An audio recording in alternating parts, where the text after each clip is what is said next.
Hey yo Wastelanders, hope you're having a great day.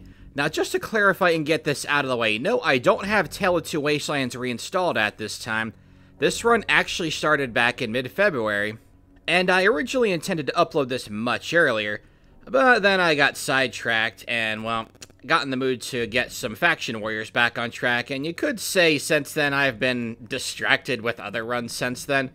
But this actually works out nicely with how we do runs here on our channel, especially because we ran Fallout 3 as Butch.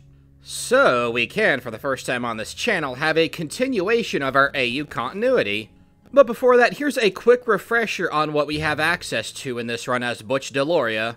Now, Butch's inventory is a bit lacking, but thanks to the ability for the Lone Wanderer to give Butch either the baseball bat or the BB gun, I count both of those towards what he can use, so we have 4 weapons total along with the epic Tunnel Snakes outfit. Now in TTW, the DT is very low on it, but we do maintain the +5 to melee, and for the first time in one of these runs, we'll be making use of the Kid Abel and BB gun when we get it. Not exactly sure when, but we are for sure going to make use of it. We're killing something with that weapon in this run. It's too good to pass up. Now, if you are new here, first off, I want to welcome you, and you picked an awesome time to join in on the fun. Just know that here on this channel, we come up with fun alternate timelines for our character-based runs. And though I didn't add this stipulation at first, a fan suggested to me that anyone who canonically doesn't have a Pip-Boy like the Lone Wanderer or the Courier wouldn't be allowed to use VATS because they wouldn't have a Pip-Boy. Now, I can't do anything about it for inventory purposes, as it's effectively our knapsack, but I can control not using VATS, and we don't use the flashlight either. But, since we're playing as Butch, a Vault Dweller from Vault 101, he does have a Pip-Boy, so it turns out this run aged pretty well. In addition to kick-in button combat with what's at our disposal, we do try to make decisions based off what the characters would do. So, Butch as the main character in Fallout New Vegas, that's going to be fun to explore, especially since this run is a direct sequel to the Fallout 3 Butch run. I'll give you a summary, though you're definitely going to want to check out the run in full detail.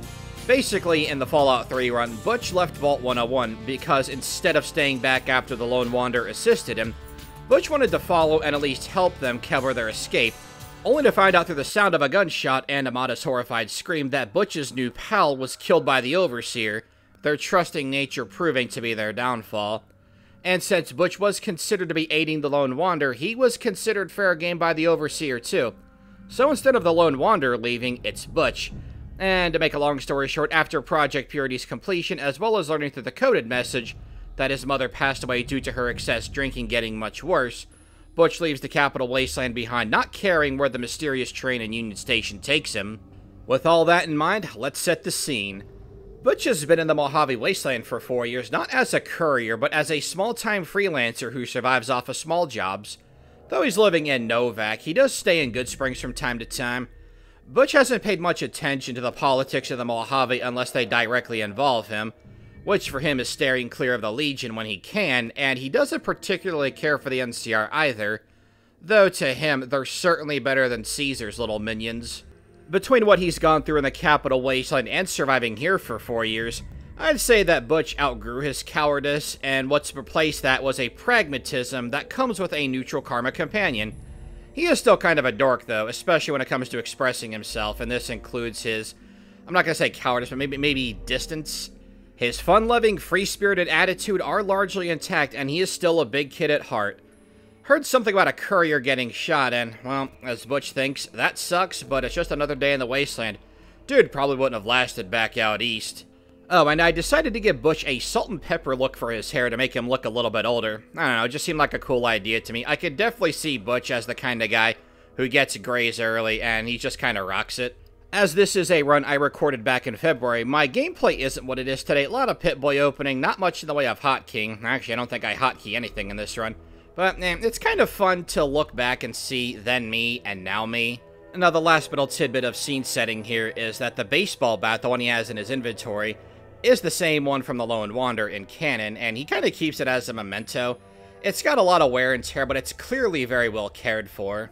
Oh, and as Butch, as the leader of the Tunnel Snakes, we have to interact with the various gangs of the Mojave in some way, shape, or form.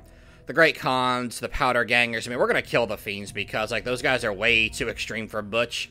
And same goes for the lesser raider gangs like the Jackals, Scorpions, and Vipers. And speaking of handling gangs, Butch is helping out Prim, a place he stops by from time to time. I like to think that Butch is actually a customer at the Vic and Vance Casino, so he's doing these guys a solid. Anyone is good to the Butch man, he's gonna be good to them back. He does convince Beagle to cowboy up with him. You know, Beagle being a bit of a coward, I can see Butch seeing a bit of his younger self in Beagle, even though Beagle is probably older than Butch. Now, these escaped convicts, powder gangers that not even Joe Cobb deals with, are pretty easy to take out with our Switchblade plus VATS mode for extra damage. Yeah, they're not much of an issue. However, it turns out that Deputy Beagle did in fact not survive this encounter. Well, it's a good thing we got his journal off of him when we were trying to arm him. As we double-check the deputy, there is in fact one more escaped convict, but yeah, he's no problem whatsoever. He's weaker than the leader, so yeah. Gotta say, VATS mode and Switchblade seem to be killing it in the early game. Can't tell you how good it feels to see VATS in one of these runs again. I'd say can't tell you how good it feels to use it, but again, this is a run from months back. Now, taking out these convicts has no negative impact on our standing with the powder gangers. And because we're dealing with some gangs in this run, let's go ahead and do the starting quests for Eddie. That isn't the only reason why we're here, however, because Johnson Nash told Butch that there is a convict over here at the NCRCF who might be interested in the position. Butch meets up with Meyer and tells him what's going on. Meyer's down with the idea, but of course he has to get a pardon because his sentence isn't quite complete yet. As they're chatting, I definitely think that Myers is the kind of guy Butch would go for when it comes to siding with Prim. I thought about Prim Slim, but I was like, nah, Butch, at least in this continuity where he's matured quite a bit. Being a free spirit himself, I can see him not wanting Prim to be subjected to the likes of the NCR. And Prim Slim is, well, a robot, and sure, he's a bit more durable, but he's slow. And you kind of need a human element when it comes to dealing justice. All said and done, Butch did pay 100 bottle caps to get in here, so might as well check the place out like we said earlier. Gonna go ahead and do the quest for Eddie. Now, I imagine Butch probably doesn't have too much beef with the powder gangers. He probably hasn't interacted with them all that much. If he has encountered them, it's been in self-defense most likely. But honestly, I see Butch beefing more with the likes of the Vipers, the Scorpions, and the Jackals. If he's going from Novak to Good Springs, which would include Prim on occasion, yeah, he's going to be dealing with those little raider groups quite a bit. So Eddie wants Butch to deal with a guy named Chavez, who is, kind of encroaching on the territory a bit, if you will. And through the powers of speech and Butch awesomeness, Chavez gets the point where he's like, yeah, I probably should leave here. Slim pickings anyway. We go ahead and report back to Eddie. He approves of our job, and next up we have to deal with a guy who claims to be a merchant. And, well, as we're about to find out, that guy is not a merchant. He's a bounty hunter who wants to cash in on the bounty on powder gangers, and just like with Chavez, Butch reasons with him, and the bounty hunter understands why this is a terrible idea. Not hard to see through his little disguise there, because a real merchant would be pretty worried about a group like the powder gangers. Eddie does send Butch to learn about anything in regards to an attack on the prison, and yeah, we'll get to that, but for the time being, we're going to head to the Mojave Outpost and help them out a little bit. This seems like the perfect kind of odd job for Butch, just taking care of a bunch of ants. I mean, he definitely has experience with that back in the Capital Wasteland. This vermin cleanup is pretty easy stuff with our weathered 10mm pistol. You know, now that I think about it, a weathered 10mm pistol actually works thematically for Butch. It would be the same 10mm pistol from back in the Capital Wasteland. Something else that has a lot of wear and tear, but has been well cared for. And with only 2 left, we'll go ahead and hop down to ground level to dispose of the remainders, and again, not too much to worry about here. Hey, if nothing else, it's good exercise. Nice little warm-up there. Gets the blood flowing, you know? Now, this is not the only task Butch was assigned over at the Mojave Outpost. He has to go investigate what's going on over at Nipton, and, well, while he does like to try to avoid the Legion when he can, turns out they're here, and Butch really doesn't want to get on the bad side of these guys. Luckily for Butch, Vulpez needs somebody to spread the word of the atrocities at Nipton. Though clearly disturbed by the carnage, Butch does get enough information out of Vulpez in regards to what happens. In fact, Vulpez is very happy to tell the story here. Butch, not wanting to provoke Vulpez or his group, says that he'll do as Vulpez asks, and they part ways, very glad that he escaped with his life. Now, because he takes this route so often, Butch knows of this little shortcut here that gets around the little raider ambushes that are set up here from time to time. And wouldn't you know it, we don't get spotted, and Butch will end up helping a caravan make their way to Novak because, hey, that's where he's going too. Gotta go back home, right? And even back in February, I was keen on helping out Boone because, you know, Boone gives a bit of XP, 150 bottle caps, that's always nice. But for this, I like to think that Butch, he would know about Carla and everything that happened. But Butch is the only one who doesn't give him that strange, kind of pitiful look that Boone describes. In fact, ever since that falling out with Manny Vargas, I kind of see Butch and Boone, maybe not friends, acquaintances certainly, definitely the person Boone trusts the most here. The one change here is that this has been going on for a bit. Boone and Butch meeting up every few nights just to kind of coordinate. Also helps that Butch leaves from time to time to... And from a gameplay standpoint, that gives me an excuse to go check out the safe and bypass the investigation of this quest. I remember having a lot of fun the first time I did this quest. When I played through New Vegas again back in 2020 after not playing it for a long time because I didn't have access to it, man, everything in Novac here sold me on this game. I was hooked. Pretty much from this quest and the one at RepCon onward. Loved all of it. Now, I can see Butch being shocked to his core that Jeannie Mae Crawford is the culprit. Because, like, Butch lives in Novac. He knows all these people. He knows them pretty well. I mean, maybe not Daisy Whitman's little secret, but besides that, yeah, he probably knows these guys pretty well. And the idea that this old lady can do something so heinous and vile because Carla doesn't like Novac... Oh yeah, Jeannie, I think there's a few things you could have done before jumping to that conclusion. So that's why when he gives Boone the signal by slapping on that beret, he doesn't feel too bad about this. All said and done, we'll go ahead and make our way back up to Boone and let him know how we found out because he does inquire about it. Butch gives Boone the bill of sale as proof that this was the correct decision, and Boone, well, he has a bit of closure at least. But as Boone said, their dealings are done. And while the two are acquaintances and friendly with each other, I do agree here with Boone that their dealings are done because I don't see Butch wanting to recruit Boone because after everything that Boone has gone through, Butch is going to want to keep him on the sidelines so that hopefully his acquaintance can find some manner of peace. With Manny, however, it's all business. Go check out RepCon? Yeah, okay. Hey, we get a nice sneak attack crit with our 10mm pistol. That's cool. Butch doesn't have much of a problem dealing with the ghouls here, but what he finds out about RepCon and what truly infests it, well, that's a bit of a different issue, and a little calling to the past, if you will. And even there, it turns out that these Nightkin can be reasoned with courtesy of Davison, and he's talking with Harland. Harland's up there because, well, he's trapped by the Nightkin, and Butch wants to try to reason with this guy, be like, hey, look, you know, there are supposedly stealth boys up there, let me go check. And Harland's like, yeah, if there were stealth boys, you think I'd be here, which is a fair point. But when Butch goes to ask, and then Harland threatens his life if he does so, well, I think Butch would take the easy way out here and go after Harland, especially after Harland threatened his life, really, for no reason, because Butch really does want to try to help everybody here. And yeah, Harland, no match for the hero of the Capital Wasteland and this hardy survivor of the Mojave.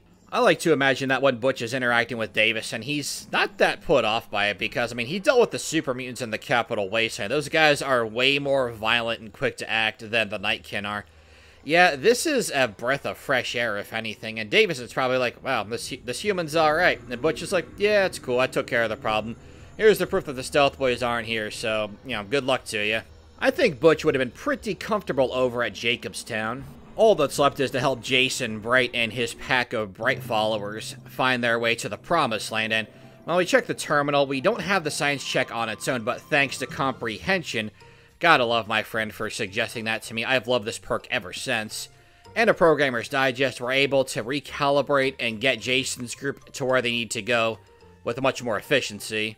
All that's left to do is go back, report to Manny Vargas, and once we're done with that, we're going to go ahead and get El Dorado Substation on our little minimap, just in case. Also Helios when it's on the way. Might do some stuff there. Not sure yet. We'll see. Never hurts to explore more of the Mojave Wasteland, and Butch would definitely be the guy to try to get that Explorer of the Mojave, or is it Walker of the Mojave Wasteland GRA? The one where you get experience for exploring 50 locations, something like that. Next up, we're going to be dealing with yet another gang in the form of the Great Khans, someone who Butch is probably a little apprehensive towards, but doesn't have any real beef with. He does remember Great Khans being in Good Springs around the time he was there, so he goes to check it out and hear both sides of the story. Turns out that Jessup and his group were paid by someone named Benny to track down a courier who had an item of significant importance. Benny killed the courier, they got the platinum chip, and Benny promised to pay them, but skipped out. And I mean, I can't see Butch begrudging people who are just paid to do a job, even if it's one he doesn't particularly subscribe to. So he's able to convince Jessup that the NCR will let them go if they stand down and return the hostages. Also, he level up. That's pretty cool. Hey, swing for the fences, adding +10 to our melee strikes. Yo, we're taking that. And as Butch returns the monitor, he's about to find out that the NCR still want them to kill the cons, and Butch is able to convince Monroe to let them go because, hey, if he has any integrity as an officer, he will honor the deal. Yeah, it's definitely James and the Lone Wanderer rubbing off on old Butch there. Ever hungry for work, Butch ends up finding his way after being in proximity to Hoover Dam through Boulder City, makes his way on over to Camp Forlorn Hope, a place he never expected to find himself, but, well, these guys are in serious need of help, and it gives Butch a bit of perspective on the NCR. He doesn't like the brass, but seeing these guys here and how much help they need, I mean, it'll make some money, sure. But boy, are they putting up with a lot against the Legion. Now, Butch might not be the most medicinally experienced, but over the course of time, between the Capital Wasteland and the Mojave Wasteland, he's probably picked up a trick or two, so he can help out Dr. Richards here. And check this out. I mean, you guys are not ready for this. So we help out the first patient, everything goes nice and smoothly. And then, well, this. Fancy meeting you here, friend. Yep, this is getting to my... Fancy pants? No, I ain't seen... You're okay, Pipsqueak. Now run along before you get hurt. I don't know about you, but that's a first for me. Next up, we're heading to the Boomers of Nellis, and, well, what's really awesome about this visit to the Field Shack is that we can finally pick up the Kid Able and BB gun and have it as an actual weapon that we can use in this run. Again, I really want to kill something with it. Well, I don't think that something is our man, Joe J-Boy. Now, we got something much better in store for him. Well, Joe J-Boy is clearly trying to swindle Butch out of money because, well, if Butch were to run the gauntlet and die, then George gets some caps, but old Joe J-Boy, well, he should have been smart enough to know not to mess with a tunnel snake because they rule, and he does not.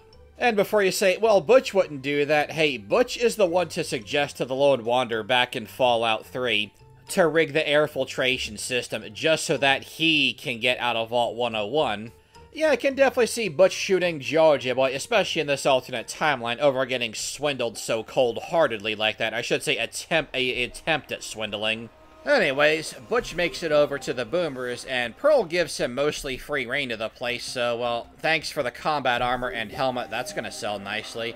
But we are gonna help out around here because, I mean, hey, if Butch can spread the word of the tunnel snakes, well, what better place to do that than here at the Boomers of Nellis, who need to be exposed to more of the outside, so says Pearl, and, I mean, this guy is perfect for the job. Now, we do have a healthy bit of scrap metal that we can steal from the Boomers just to donate to them, so we're going to skip over all that good stuff, and then go ahead and fast forward on over to Camp Golf, which is on our fast travel point. This is a great place to go to fast travel to get to the crashed B-20M because all you got to do is fast travel here, go to the middle of the lake, equip your rebreather. You want the pressure cooker from the Field Shack, another great reason to stop there, by the way. And then make your way to the crashed B-29, no problem. You attach those ballasts, and then you make your way on over to Colville Bay. You don't got to worry about the lake lurks. They will chase you for a bit if they do aggro you, but they will go back because they won't be able to catch you. Slap on that sweet, sweet detonator, pull the little red button, and you're good to go. Now, as Mother Pearl swears fealty to the tunnel snakes because that is the right thing to do, next up, we're going to backtrack to Good Springs and go down memory lane a bit here. Haven't taken this routing since Faction Wars. Well, maybe I did in one of my other runs. I don't recall, but this is routing I take in that series.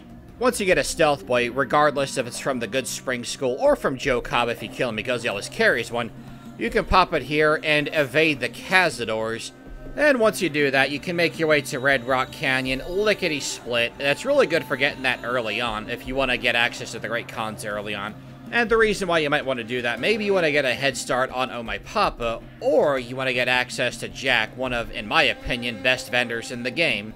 Now, if you have Day Tripper or you take Logan's Loophole, you are guaranteed to get through this without your Stealth Boy dropping. Unfortunately for Butch, he doesn't have Day Tripper yet, I don't think, and we didn't take Logan's Loophole. But still, you don't need either of those things to make it through this little gauntlet here. You're going to see here in a sec that our Stealth Boy does drop as we fade over to our next session. Masterful segue, Roz. Great job. So, when I said we have to deal with gangs in this run, well, we're doing that right now with the Powder Gangers at the NCRCF. I mean, Butch, yeah, maybe he would have been okay with them early on. But since he's kind of working more with the NCR here, it's time to take them down. And Butch, alongside the NCR troopers, including Sergeant Lee, make pretty quick work of this place. Butch might not have the straight-up aversion that he does for the Powder Gangers towards, say, the Fiends or the Legion. However, at the end of the day, the Powder Gangers do have to go. Now, just because we cleared them out at the NCRCF doesn't mean that we're done dealing with them just yet. Butch is going to circle back on over to Good Springs, and turns out it's just in time because Joe Cobb has mounted an assault against the folks of Good Springs, and Butch likes this place. They've all been good to him. So, of course, like we said at the start of the run, if you're good to the Butch man, he's going to be good to you. I imagine that Butch is a frequent visitor at the Prospector Saloon, but it doesn't have the same grimy charm that the Muddy Rudder does down over at Rivet City.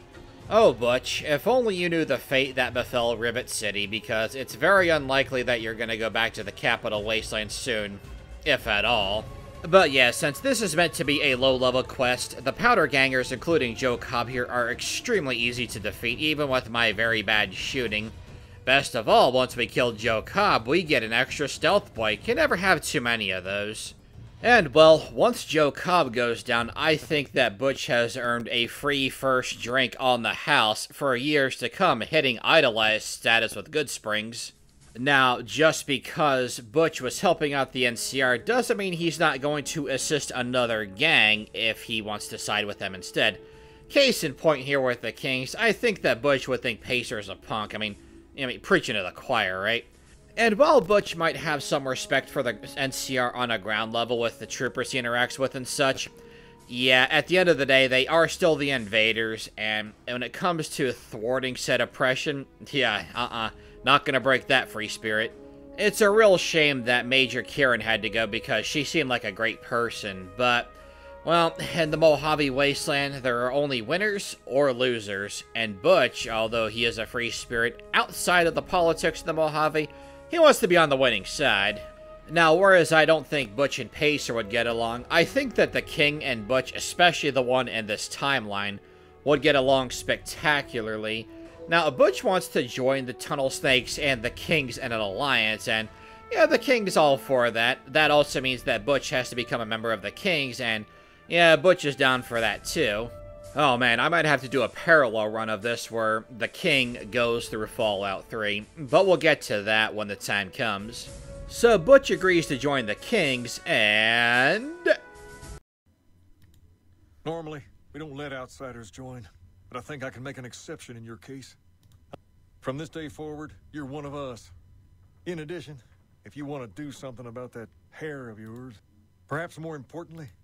No one messes with the Tunnel Snakes. Yeah, Butch kept cutting him off, and then once he brought up Butch's hair, Butch is like, you know what? We're just gonna agree to disagree, because Tunnel Snakes rule, and we got better hair. Over at the Tops, Butch submits a mountain of evidence of Benny's guilt because he got caught up in this due to Boulder City. He's going after Benny, not because of the Platinum Chip. He don't care about that. No, Benny threatened the people of Good Springs, and you don't threaten Butch's friends. Now, Butch does discover the Platinum Chip on Benny. He has no idea what the significance of it is. He just grabs it. He's like, oh, okay, so Benny stole this, and we're gonna go just return it to the owner. Cool. Only for him to get approached by Wolpes, a guy he remembers from Nipton, and Butch is a little put off at first, but he's like, oh, why does this Kaiser want to see me, of all people? Okay. So he goes, and apparently Kaiser has quite the opinion on this Tunnel Snake. You're the courier who caused so much trouble for my legion, and yet you dare come before me. The garrison I established at Nelson has been wiped out. Years of meticulous scheming to place a mole at Camp McCarran. Wasted. So tell me this. because I really want to know. I am feared, with good reason. But you, of all people, dare to come here and stand before me, the mighty Caesar. What were you thinking? I look like I want to chit-chat, nosebleed? Maybe I should have you struck blind so my face is the last sight you ever behold. Look. Well, that certainly was a mouthful, and I just imagine Butch being like, wait, this is Caesar? This old fart? No, okay. Well, this guy could have killed me whenever he wanted to. I don't know why he's after me or wants to see me, because if he understands the tunnel snakes as well as his Frumentari thinks they do, he knows that tunnel snakes don't roll that way. Doesn't hurt to sneak in a little bit of trash talk, too, while he's at it. I mean, it's Butch. Of course he's gonna do that. Like I'm gonna listen to a little shrimp like you. I'm not asking you to do this, I'm telling you. Now take the platinum chip, go down to that bunker or whatever it is, and destroy whatever gizmo-happy Brahmin shit you find. Now get to it. Wale. Wow, even Caesar understands how awesome the tunnel snakes are. I mean, I can't say I blame him. Banking it all on Butch DeLoria? Oh, count me in. There's a deal I'd cash all my chips on.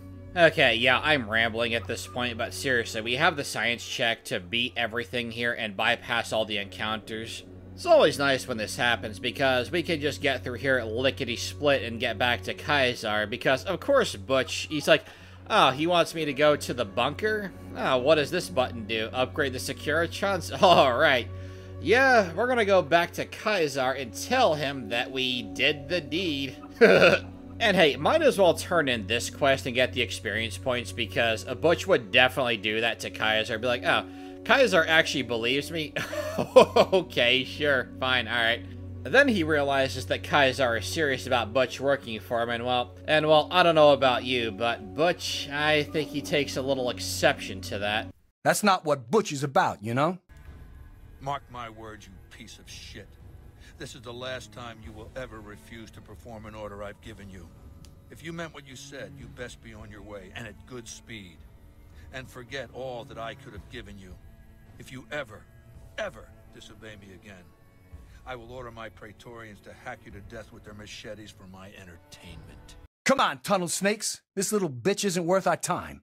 Well, having endured Caesar's passive aggressiveness, I guess that's because he's an old boomer, right? We're gonna go ahead and head on over to Vault 19 and conclude our arc with the Powder Gangers. Now, Butch has fought them at every turn here, but there is a bit of an opportunity here because, well, Butch meets Sam Cooke, learns Cooke's story, and he's like, well, maybe these guys, as the leader of a gang myself, I understand potential when I see it, so yeah, we'll help out Samuel Cooke here. Basically, all we have to do is kill the critters below. That includes the fire geckos, the night stalkers, all that good stuff, to clear the way for Samuel Cooke and his boys to go ahead and grab the explosives down there. The explosive material, I should say. It's not too much to worry about, just your typical vermin slaughtering quest, and these two night stalkers here are the most dangerous it ever got. Because I thought I could just hunch up there and their pathing wouldn't make their way to me, but no, I was wrong about that. Besides this encounter, our adventure through the basement of Vault 19, very easy. So after that, we go back to Red Rock, report to Papa Khan that Samuel Cooke and the Powder Gangers want to join the Khans. Papa Khan's like, oh, okay, sure, after understanding Butch's argument about how they can provide tons of explosives, all that good stuff. Papa Khan's like, okay, cool, they just gotta survive the ritual. Butch agrees to it to relay that information. Then Papa Khan's like, what should I do if I'm not going to join Caesar? And then Butch goes, you know, as a leader of a gang, the tunnel snakes rule, and the Great Khans can too. And hey, cool. Butch becomes an honorary Great Khan in the process. I'd say that's win-win. All that's left to do is go back to Samuel Cooke and relay the good news. Well, good for us. Maybe not great for him, because there's no way the Powder Gangers, all of them, are going to survive the Great Khan's little initiation trial. But that's a problem for them, not Butch. Okay, so back on track with some good old story shenanigans here. Butch is obviously going to side with Caccino, not that he likes the guy, but definitely knows he's the lesser of two evils here. So after Butch meddled in the affairs of Big Sal and Nero, he's told to sit on the couch, and he does.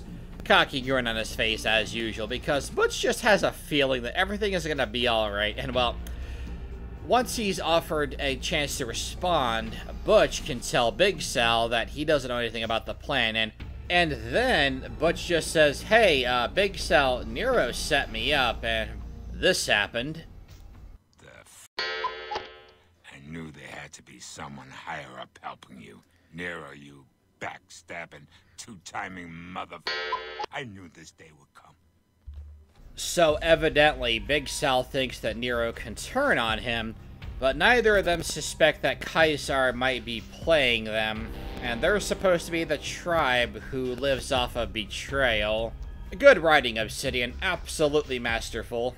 All said and done, it's time for Butch to meet a familiar figure in the form of the Brotherhood of Steel, and Butch is able to get Ranger Dobson to leave without him being any the wiser. And, well, Butch takes what he heard from Mr. House about the Brotherhood into account. And yeah, it's probably best that they're gone, because these guys, well, they're a little volatile, if you will.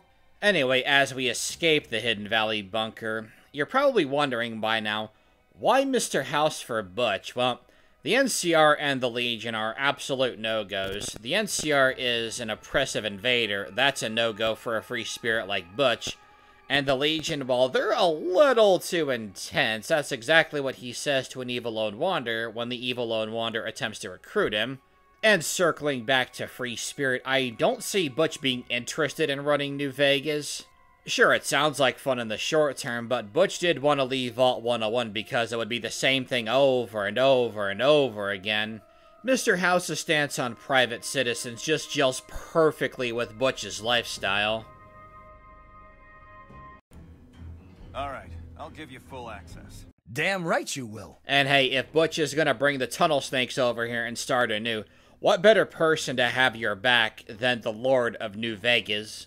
And with Butch being assigned to protect the president of the NCR, I can just imagine back from our Fallout 3 run, where Butch met with President Eden. I just imagine as that vertebrate is coming in, Butch is like, oh please, please let this not be a Zach's computer, because I don't have a holotape for the self-destruct sequence, right? But, you know, to Butch's great delight, turns out that President Kimball is just a person. That's all well and good. And all Butch has to do is keep the president safe during his speech? Well, that's no problem for a tunnel snake. First thing that Butch does is make his way up to the helipad because he has full access, and he sees a bomb on the vertebrate and is like, oh wait, hold on. Let me check this Patriots Cookbook, nice reference by the way, magazine. Okay, now I remember how to disarm these things. I did something like this in Megaton, but the one in Megaton was a lot more dangerous, but somehow still easier to disarm. Weird, right? So he makes his way over to Ranger Grant, and Ranger Grant's about to be like, oh man, Butch, tunnel snakes, homie. Shouldn't you be keeping an eye out for anything suspicious? And then Butch just holds out the bomb. He's like, how's this for suspicious, boyo? And that's just awesome. In the Capital Wasteland, Butch brought down a president, and the Mojave Wasteland, he saved one. So all's well and good here, but unfortunately for the NCR, as they should have learned the first time around, well, siding with the NCR just ain't something Butch is down with. While the NCR is celebrating the president surviving his obvious assassination attempt, we're gonna make a little trip on over to Eldorado substation. All Butch has to do is install an override ship at their terminal, and of course the NCR can't possibly be bothered to figure it out. I mean, it's not like they have Fantastic there to just get everything rolling, so can't really blame them too much. I don't know why they didn't attack me when I entered, when they do other times. Someone's gonna have to tell me that one, because I always go in there with the NCR engineered suit just to have the disguise, but apparently I don't need it. Anyway, it's time for Mr. House and Butch to commence with the final battle. Best team ever. So as we enter Hoover Dam, I'm gonna call a bit of a timeout here and go ahead and pop all of our chems and everything else that can help us out, because we want to be nice and fresh for a final battle, right?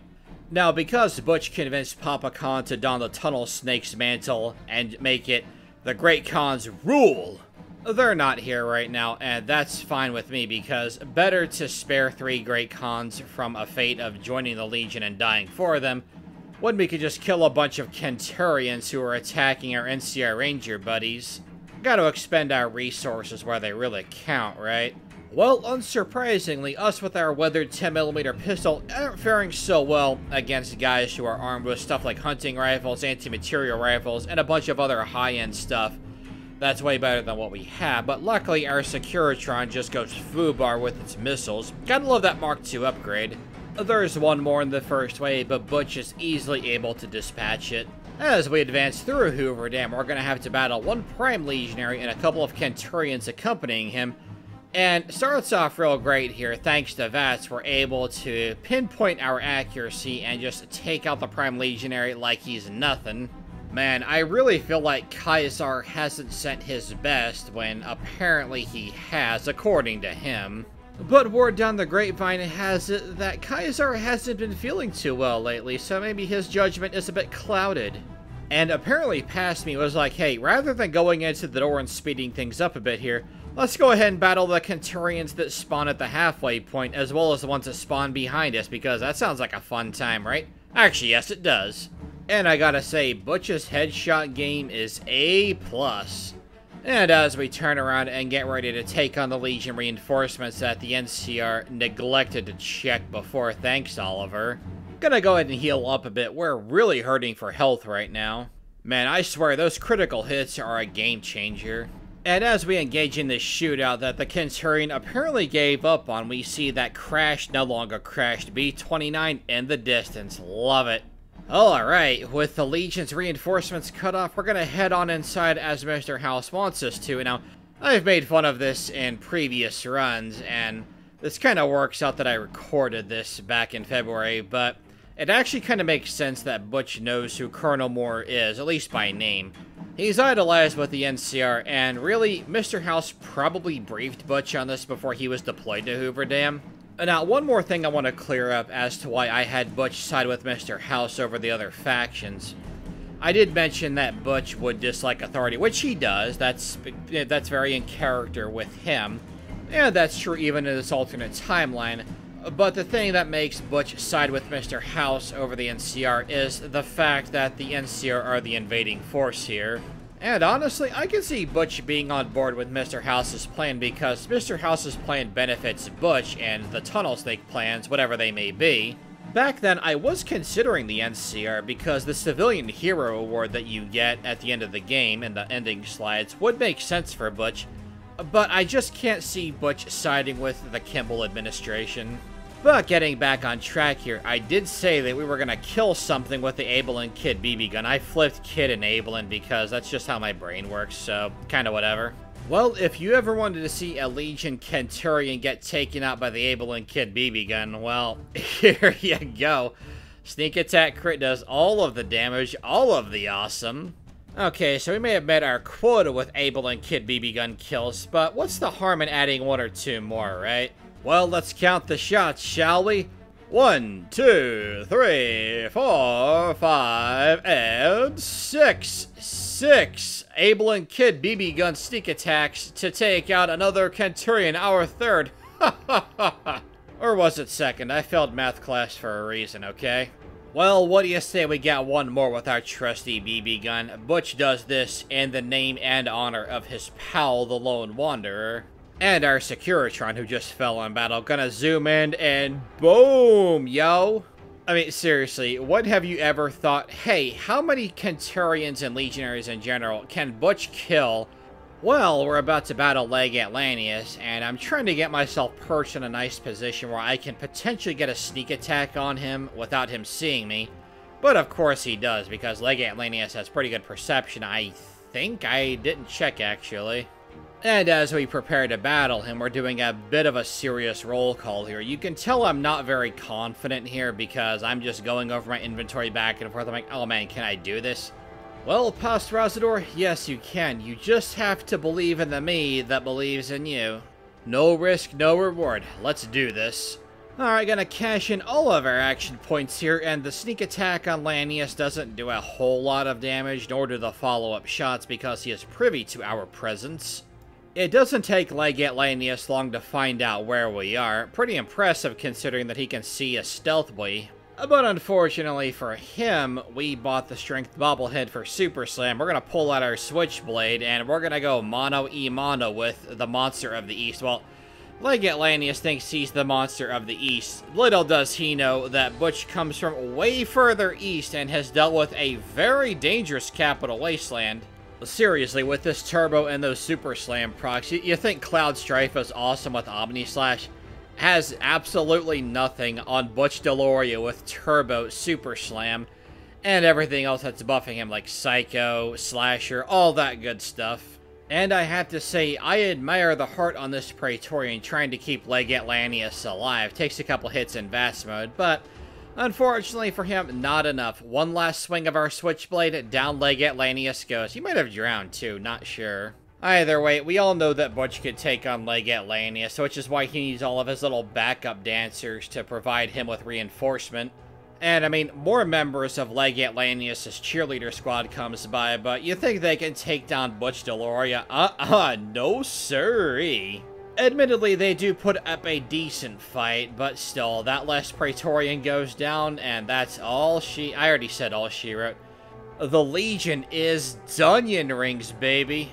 Alright, we'll pop that Mini People magazine, and it's time for Butch DeLoria's little showdown with General Oliver. This ought to be good. Now, if you're wondering the same thing that Butch DeLoria is here, as to why General Oliver's hat is just suspended in animation by his left ear, yeah, I kind of want to know that too. Well, I don't know about you, but I think that's the ultimate sign of disrespect. A champion of two wastelands being confronted in such a manner. Oh my god, what classlessness. So, time seems to slow down for General Oliver, who had everything handed to him in regards to his NCR career by his buddy, President Kimball. And it's all coming crashing down harder than a waterfall at Blackwater Falls. The commanding officer of the NCR, the quote-unquote general, quote-unquote best soldier they have to offer, yeah, right, is talked down by the leader of the Tunnel Snakes, because the Tunnel Snakes reminds him that, hey, this is Tunnel Snake territory, this is Mr. House territory, so get out of here, pipsqueak. It's a real shame that there's no option to just brawl Oliver in a one-on-one fist fight, because, yeah, I definitely think Butch would have his number there. Courier 6 in the main timeline certainly would too. But, I mean, that's not exactly a high milestone to set. Back off, kid. This is Tunnel Snake business. Get out of my face. I'm not going to throw away the lives of my men just to make a point. Yeah! That's how we do it. Woo! I really hope you guys enjoyed that run. And again, that was from a while back, so pardon me if my gameplay was a little off. There's a lot of things I would have done differently, at least gameplay-wise. As far as story decisions go, would have 100% done the same thing here. And not only was this a perfect video to release later because it fits within our continuity, but today, July 13th, 2024, is my birthday. Had a lot of fun voicing this run, although I did have a bit of technical difficulty on my end because I was catching static for about 25 minutes and I had to redo a lot of lines, which was really aggravating. But the end result hopefully paid off. Now, I only ever plug things like subscriptions through the little animations that I slip into these videos, but a birthday present to myself is an audio plug here. If you did enjoy this video and are interested in this type of content, be sure to leave a like, share my videos, subscribe to my channel, because there are plenty more runs like this, not just on this channel, but on the way. Now, before I close off this run, we're going to have a last-minute little exchange one-way between Butch and his employer. Oh yeah, we so rule! Tunnel Snakes rule! Also, just one more thing I want to plug here is that I do have a Pokemon channel if you're interested in Pokemon. I did recently upload a Pokemon Fire Red Aber run with no special moves. That run was a ton of fun. If that's your jam, go to my homepage. You'll find my channel down at the bottom of the page. One sec. Sure thing, yes, man. the beginning of a beautiful partnership between Butch DeLoria and Mr. House.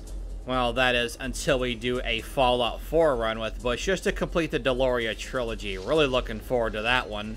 Thank you guys again so much for watching, and I will catch you at our next run in the Capital Wasteland.